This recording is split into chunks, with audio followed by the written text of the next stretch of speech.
ఈ రోజుటికి కూడా ఆ నమోదు కార్యక్రమము, క్యాన్సిలేషన్ కార్యక్రమం, చనిపోయిన వారి ప్లేసుల్లో దగ్గర నుంచి, డోర్ లాక్స్ దగ్గర నుంచి, మల్టిపుల్ అడ్రస్ దగ్గర నుంచి, లేకపోతే షిఫ్టింగ్ దగ్గర నుంచి, మైగ్రేషన్ దగ్గర నుంచి, కొత్త ఓట్ల నమోదు కాడి నుంచి, లేకపోతే పాత ఓట్లలో డెలీషన్ దగ్గర నుంచి ఇప్పటికీ కూడా విచ్చలవిడిగా రాష్ట్రంలో జరుగుతారు.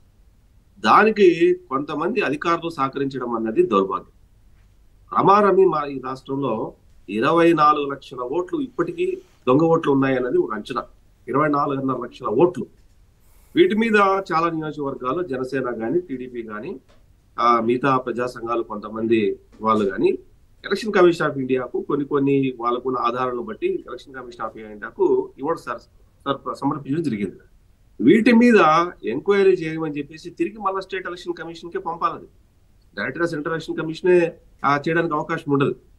అక్కడేమవుతుంది మళ్ళీ అక్కడ మన దాన్ని కాదు ఇవి అబద్ధము, ఫేక్, ఈ మీకు వచ్చినటువంటి ఫిర్యాదులు అంతా కూడా అనేసి దాన్ని క్లోజ్ చేసేసి ఫాల్స్ రిప్రజెంటేషన్ కింద క్లోజ్ చేసేసి వీళ్ళు దాన్ని ఇంకా ఒక 10 ఓట్లు పెంచుకునే కార్యక్రమం చేసే క్రమంలో జరిగేటువంటి తప్పులు. నిజంగా గనక వాళ్ళ దగ్గర ఉన్న సాఫ్ట్వేర్ అన్నమాట నిజమే. ఫేస్ ఐడెంటిఫికేషన్ కానీ, మల్టిపుల్ అడ్రస్ ఉన్నది కానీ, ఒకే సేమ్ అడ్రస్ కానీ, ఇవన్నీ కూడా సాఫ్ట్వేర్ లో ఉన్నమాట నిజమే.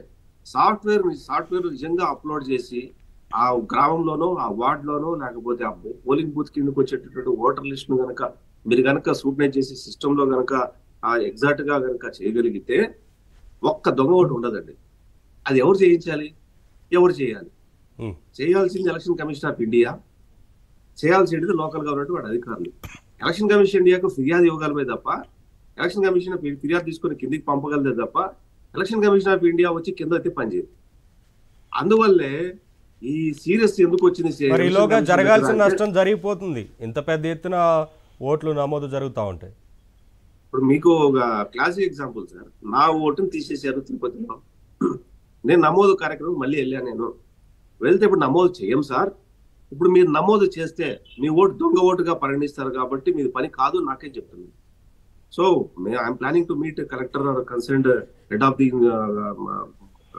రెవెన్యూ. సో ఇప్పుడు పరిస్థితి నాది. మా ఓట్లు 4 ఓట్లు 4 ఓట్లు లేవు. ఇప్పుడు ఏ రిప్రజెంటేషన్కి వెళ్ళాలి? ఒకవేళ రిప్రజెంటేషన్ కాకపోతే హైకోర్టులో పిల్ వేసుకోవాలి. ఇదే పరిస్థితి నిమ్మగడ్డ ప్రసాద్ గారికి వచ్చిందా లేదా? ఆయన హైకోర్టుకి వెళ్ళి ఆయన ఓటు హక్కును సంపాదించుకున్నారా లేదా? ఇలాగ ఎంతమంది వెళ్ళగలరు? ఎలాగ వెళ్ళగలరు? ఉన్న టైం ఎంత? అంటే ఇక్కడ ఎంటైర్ సిస్టమ్ ని జగన్మోహన్ రెడ్డి అండ్ టీం, కోటీం ఎవరైతే ఉన్నారో, ముఠా ఏదైతే ఉందో సిస్టమ్ ని క్యాప్చర్ చేశారు. 24.5 లక్షల ఓట్లను తొలగింపు కార్యక్రమం చేయడం అన్నది ఒక డ్రైవ్ చేసే తప్ప అది అవ్వదు. ఈ డ్రైవ్ చేయడానికి ఉన్న అవకాశాలు ఏంటి? అందుకోసమే తెలుగుదేశం పార్టీ కానీ, జనసేన పార్టీ ఉమ్మడిగా వీటి మీద పోరాటం చేస్తుంది. అందుకోసమే ఫిర్యాదులు ఇస్తుంది. అందుకోసమే ఎక్కడికెక్కడ గ్రామ స్థాయిలో, క్షేత్ర స్థాయిలో పరిశీలన చేసి వాటన్నిటిని సమాచారం సేకరించి ఎవరికైతే రిప్రజెంటేషన్ వాళ్ళకి ఇస్తుంది. కొత్తగా ఓటర్ నమోదు కార్యక్రమం అండి. తీసేసిన ఓట్లు ఎన్రోల్ చేయాలంటే ఇదో కారణం చెప్పి ఎంటర్ చేయటం లేదు. అది ఏంటి? ఇవి తెలుగుదేశం ఓట్లు అని. అదే దొంగ ఓట్లు అయితే రాత్రి మీకు ఎన్ని గంటలు ఎక్కుతాయి. తీసేసిన ఓట్లు కావాలంటే ఫామ్ 7 ఎన్ని గంటలు అన్ని మీకు ఫిల్అప్ అయిపోయి ఉంటాయి. ఫామ్ 7 ఎప్పుడు ఎన్ని గంటలు అన్ని అప్లోడ్ అయిపోయింది. నోటీస్ ఎన్ని గంటలు నోటీసులు వచ్చేస్తాయి. ఇది ఇంత అరాచకం. ఆ సార్ విశ్లేష సార్ అంటున్నారు కదా, భయపడాల్సిన అవసరం లేదు. 24 లక్షల ఓటుని ఎట్లా అడ్డుకోవడం అనేది ఒక టాస్క్, ఒక వ్యూహం చేయాలి. మన కానీ కాదండి, సమయం ఎంత ఉంది? 2 నెలలు ఉంది. ఎలక్షన్ నోటిఫికేషన్ వస్తే ఆ తర్వాత ఏం చేయగలుగుతారు? ఈ ఓట్లను నిజంగా తొలగిస్తారా? అధికారులు ఇప్పుడే ఎవరు పట్టించుకోవట్లేదు. మీరు ఇన్ని కంప్లైంట్లు చేశారు, ఎట్లా ముందుకెళ్తారు మీరు?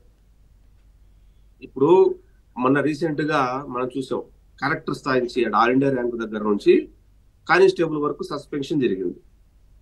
ఇది నా దృష్టిలో మొదలైంది. అంటే మేము ఇచ్చిన రిప్రజెంటేషన్ గనక ఫాల్స్ రిప్రజెంటేషన్ అనో, మిస్లీడ్ చేయటం అనో, మిస్రిప్రజెంటేషన్ అనో, లేకపోతే దీని మీద అంత గ్రీవెన్స్ లేదనో మీరు క్లోజ్ చేస్తూ ఒప్పుకోము అని ఒక ఇండికేషన్ ఇచ్చింది. వీళ్ళని సస్పెన్షన్ చేసే మునిపే 2 నెలల క్రితమే ఎలక్షన్ కమిషన్ ఆఫ్ ఇండియా ఆంధ్రప్రదేశ్కి వచ్చినప్పుడు సీరియస్ గా పర్టికులర్ గా ఆ ఉప ఎన్నిక ఏదైతే జరిగిందో, తిరుపతి ఉప ఎన్నిక, ఆ ఉప ఎన్నిక గురించి వచ్చిన కంప్లైంట్ల మీద, నమోదైనటువంటి పోలీసుల కేసు మీద ఏం యాక్షన్ తీసుకున్నారు మీరు అని ఆ సమావేశంలో అడిగితే, మీరు ఏదో ఒకటి దాన్ని చెయ్యండి, దాన్ని నిగ్గు తేల్చండి అని అడిగితే వాటిని ఫాల్స్ కేసు కింద, మిస్రిప్రజెంటేషన్ కింద, లేకపోతే న్యూసెన్స్ కేసుల కింద కన్వర్ట్ చేసి వాటిని లేని సాక్ష్యాలు సృష్టించి వాటిని క్లోజ్ చేయడం జరిగింది. వీటి మీద సీరియస్ అయిన ఎలక్షన్ కమిషన్ ఆఫ్ ఇండియా వాళ్ళు ఇమ్మీడియట్ గా కీ ఇచ్చినటువంటి ఐఏఎస్ ఆఫీసర్ ని, ఆర్డీఓ లెవెల్ ఆఫీసర్ ఒక చంద్రమోహన్ రెడ్డిని, తర్వాత కేసులు ఫైల్ చేసి క్లోజ్ చేసినటువంటి పోలీస్ ఆఫీసర్స్ ని సస్పెండ్ చేసుకుంటూ వచ్చింది. ఇప్పటికైనా ఇది చూసిన తర్వాతనైనా పోలీస్ అధికారులు కానీ, రెవెన్యూ అధికారులు కానీ, లేదా కన్సర్న్ డిపార్ట్మెంట్ వాళ్ళు కానీ ఏదైతే దొంగ ఓటు అని రిప్రజెంట్ వచ్చిందో నిజంగా నీతిగా నిజాయితీగా నోటీస్ ఇచ్చి అది ఎంక్వైరీ చేసి నేను చెప్పిన కేటగిరీస్ లో ఉందా లేదా, లేకపోతే డెత్ అయిందా, లేకపోతే అది డిసప్పియరా అది ఏదో తేల్చిన తర్వాత తీసి కొత్తగా అప్లై చేసిన వాళ్ళందరికీ, ఎవరైతే పెండింగ్ ఉండదో అప్లై చేసిన వాళ్ళందరికీ కూడా ఓటుకు కల్పించాల్సిన అవసరం ఉంది. అదర్వైజ్ ఈ ఎలక్షన్స్ లో జగన్మోహన్ రెడ్డి పన్నే కుట్రలు, కుతంత్రాలు, కొంతమంది అధికారులు తొత్తులుగా వ్యవహరిస్తున్నటువంటి రెవెన్యూ కావచ్చు, పోలీసులు కావచ్చు, వీళ్ళని అడ్డం పెట్టుకొని ఈ దొంగ ఎపిక్ కార్డులు పెట్టుకొని వీళ్ళు రాబోయే రోజుల్లో చేసేటువంటి ప్రక్రియను అడ్డుకోవడానికి ప్రతిపక్షాలు కూడా వ్యూహంలో ఉన్నాయి. అంటే ఎట్లా చేయాలా, వీళ్ళు ఏ రకంగా ఓటేస్తారు, ఎన్ని ఫేజులు ఎలక్షన్ జరుగుతుంది, సింగిల్ ఫేజ్ లో జరుగుతుందా, డబల్ త్రిబుల్ జరుగుతుందా, డబల్ త్రిబుల్ జరిగితే ఏ రకంగా వాటిని అడ్డుకోవాలి, ఎందుకంటే